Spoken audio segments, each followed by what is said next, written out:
સુરતમાં તેરા તુજકો અર્પણ કાર્યક્રમમાં ચોરીનો જે મામલો સામે આવ્યો હતો તેમાં કતારગામ પોલીસની આંખમાં ધૂળ ઝોકનાર આરોપીની ધરપકડ કરી છે।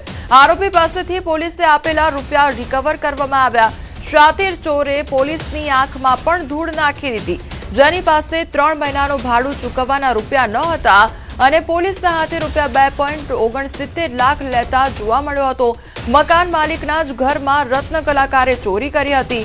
પહેલા રાંદેરમાં રૂપિયા ભરેલી થેલી સાથે બાઇક મળી હતી। પોલીસ બાઇક માલિક સુધી પહોંચી તો પરત આપી ફોટો સેશન પણ કર્યું હતું। મકાન માલિકે સોશિયલ મીડિયામાં વિડીયો જોયો અને શંકા ગઈ તો મકાન માલિકના ઘરમાં જ ચોરી કરનાર રત્ન કલાકારની કતારગામ પોલીસે ધરપકડ કરી લીધી છે।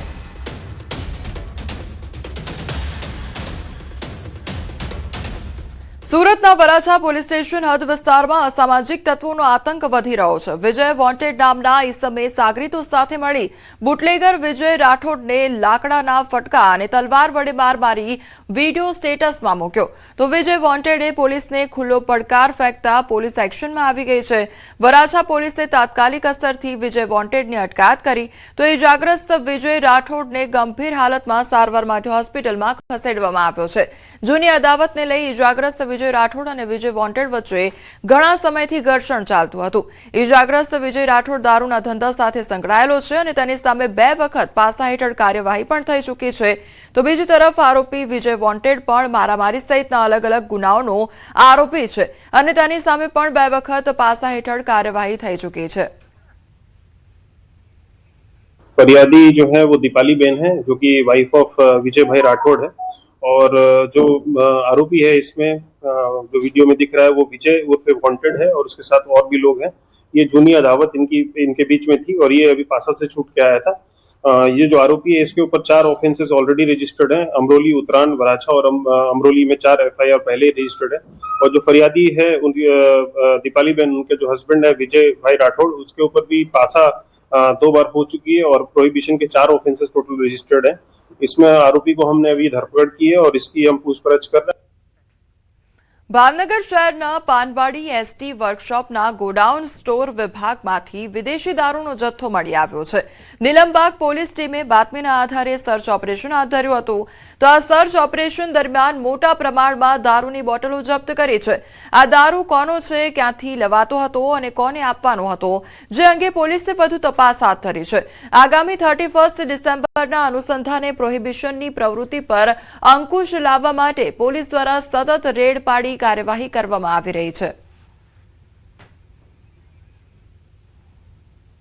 જે શેર બનાવેલો હતો એની અંદર કે જે અમે અત્યારે વપરાશમાં લેતા નથી અને એમાં અમારા જે ફરજ પર જતા હોય ડ્રાઈવર, એમની પેટીઓ રહે છે, એમનો સામાન હોય છે, એ પેટીઓની અંદરથી અમુક પેટીની અંદરથી વિદેશી દારૂની બોટલો મળવા પામેલી છે। આ જે એસટી વિભાગના જે છે વર્કશોપ તેના એરિયાના વિસ્તારમાં હોય તો મેઇનલી જે હાલમાં પોલીસનું એવું માનવું છે કે જ્યારે આ બસીસ જે છે તે કોઈ એરિયામાં જતી હોય અને તેમાં આ પ્રોહીનો જે મુદ્દામાલ લાવતી હોય એ ટાઈપનું હાલમાં અનુમાન હોવાનું અમારું માનવું છે। અરવલ્લી જિલ્લાના મોડાસા તાલુકાના માથાસુલિયા ગામમાં મોટા પ્રમાણમાં ગાંજાનો જથ્થો ઝડપાયો છે, જ્યાં પોલીસે માથાસુલિયા ગામની સીમમાંથી એસઓજી પોલીસ ટીમે 16.950 કિલોગ્રામ વજનનો સૂકો લીલો ગાંજો સાથે એક આરોપીને ઝડપી લીધો છે। પોલીસે આરોપી છોડ ક્યાંથી લાવ્યો તે દિશામાં પણ તપાસ હાથ ધરી છે। તો સૂકા ગાંજાનો જે છોડ છે તે ઝડપી પાડવામાં આવ્યો છે તો બીજી તરફ આ જે છોડ છે તે ક્યાંથી લાવવામાં આવ્યો છે તે દિશામાં પણ તપાસ હાથ ધરવામાં આવી રહી છે। તો અરવલ્લીનો આ મામલો સામે આવ્યો છે કે જ્યાં મોટા જથ્થામાં જે ગાંજાનો જથ્થો છે તે જપ્ત કરવામાં આવ્યો છે। લગભગ 16.950 કિલો જેટલો જે ગાંજાનો જથ્થો છે તે જપ્ત કરવામાં આવ્યો છે। ગુજરાત એટીએસ અને રાજસ્થાન પોલીસ 7 ડ્રગ્સ માફિયાઓને ઝડપી પાડ્યા છે। સાથે જ 17 કિલો એમડી ડ્રગ્સ અને 40 લીટર લિક્વિડ મેફેડ્રોન કબજે કરી લેવામાં આવ્યું છે।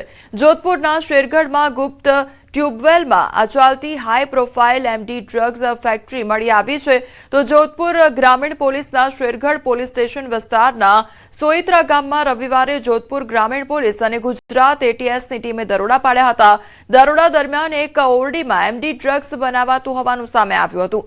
પ્રાથમિક તપાસમાં જાણવા મળ્યું છે કે આરોપીઓ મોડી રાત્રે ટ્યુબવેલ પર પહોંચતા રાસાયણિક પ્રક્રિયા પૂર્ણ કરતા અને સવાર પડે તે પહેલા રવાના થઈ જતા હતા. જે આરોપીઓ 5 પકડાયા છે એમાં જોધપુરના 2 આરોપી છે, એક અમદાવાદ શહેરનો આરોપી છે અને 3 પ્રતાપગઢના આરોપી છે. તો પ્રતાપગઢ જે છે એ ત્યાંથી પણ માલ મેન્યુફેક્ચરિંગ થઈ અને સપ્લાય થાય છે, જે રાજસ્થાનમાંથી ગુજરાતમાં, મધ્યપ્રદેશમાં, અલગ અલગ રાજ્યોમાં પણ જાય છે. તો એ રીતે આ છેલ્લા 20 દિવસથી અહીંથી કેમિકલ વગેરે એકઠા કરી અને કાર્યવાહી